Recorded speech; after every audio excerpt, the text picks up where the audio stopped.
Lahore high court के justice Shahid करीम ने खातून सूबाई मोहतसिब को काम से रोक दिया है। अदालत ने खातून सूबाई मोहतसिब के खिलाफ तौहीन अदालत की कार्रवाई शुरू कर दी है। अदालत ने सूबाई खातून मोहतसिब एक्ट को कलअदम करार दे रखा है।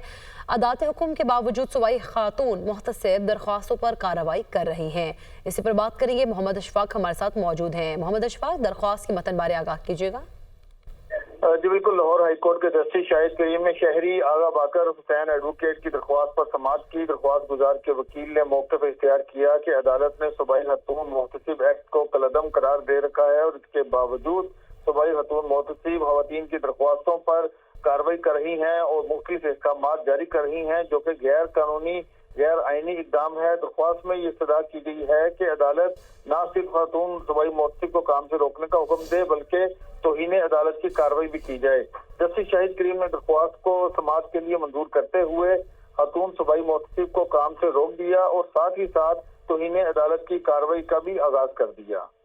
सही, बहुत शुक्रिया मोहम्मद अशफाक, आप हमें आगाह कर रहे थे।